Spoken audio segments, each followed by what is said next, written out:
guys, welcome back to another video with me, the Electrical Latina. The question of today is, can an e-bike replace your car? Do you want to liven up your routine, or are you simply sick of being stuck in traffic all day? Perhaps you want to replace your car entirely, or at the very least reduce the amount of time you spend in your car.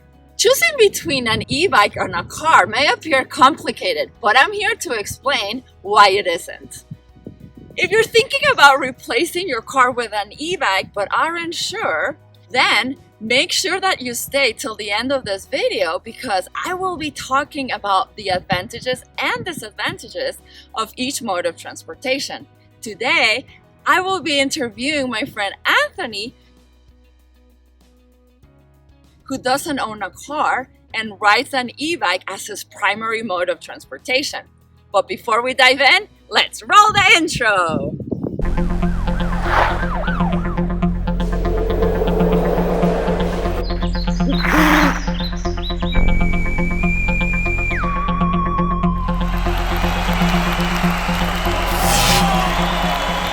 Let's talk about the advantages of an e-bike over a car. Number one, they're just fun to use. E-bikes provide unparalleled freedom. Number two, it saves you money. In the long run, an e-bike is way cheaper than a car. Number three, it improves your health. Most e-bikes have pedal assist, so you can choose how little or how much you exercise. Also, for people that are not able to ride a traditional bike, they may be able to ride an e-bike. Number four, avoiding traffic. One of the main advantages of e-bikes is that you don't have to be stuck in heavy traffic.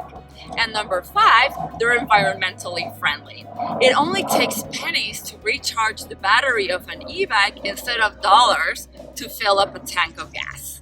The benefits of a car over an e-bike. Number one, it's range. Of course, you can go way longer distances in a single tank of gas than with a small battery in an e-bike.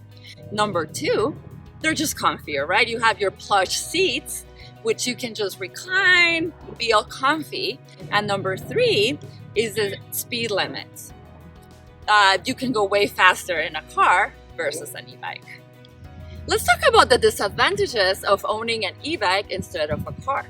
Number one, it's going to be, most e-bikes are single occupancy vehicles, so you can take one or two people at the most.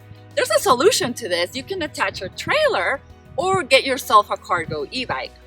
Number two would be safety concerns. There's additional vulnerability when you're riding an e-bike over a car in traffic. Disadvantages of a car over an e-bike. Number one, talk about maintenance.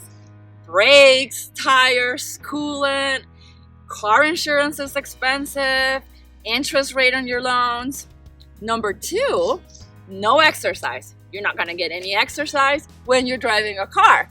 And number three, parking.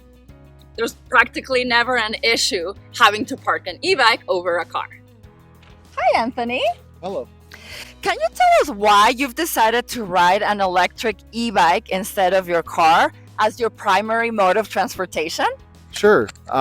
So for me, getting an e-bike was out of necessity. I work late night in the music and bar industry, and I was trying to get a ride home after work using rideshare like Uber and Lyft.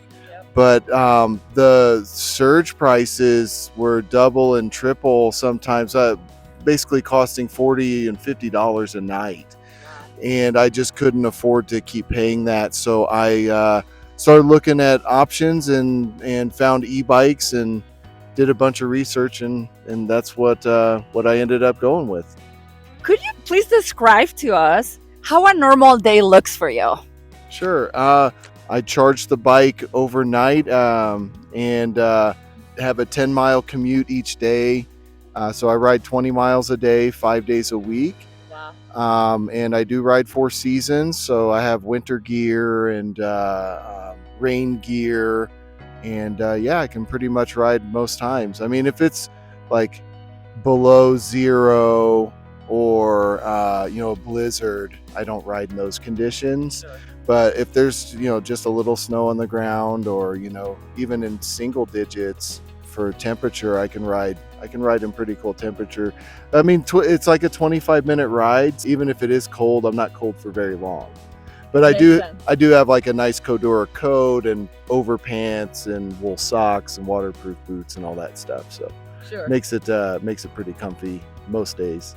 You have to be super prepared for all seasons. And I would think that, living in Denver, right? It's like, yes, you get the 4 seasons, but I still consider them to be a little bit more in the mild side, right? Versus like super harsh, like you would get close to the line with Canada, states like that. Sure, or like Midwest winters are more harsh. I think that an e-bike can still get you through the majority of those conditions, but some people deal with more ice on the roads than we do.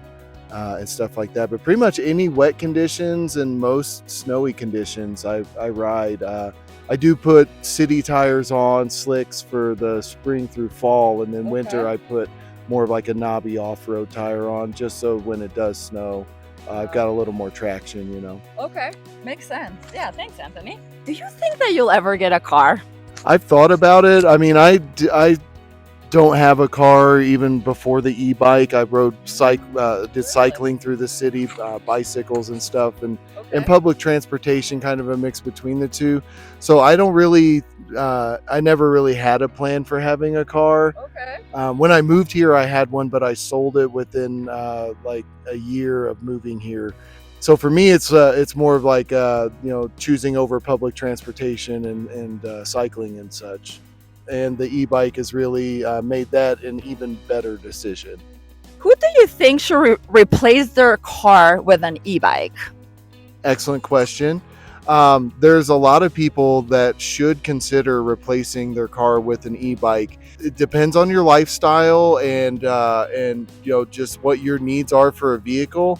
But I can tell you that going to the grocery store, picking up your kid from soccer practice, commuting to work, a lot of these things can be done with an e-bike and don't require a car. Now, if you have a big family, 5 kids, or 2 or 3 kids, more than just one, you might need a van. You might need a vehicle that can carry more people, or just buy more e-bikes for the family, right?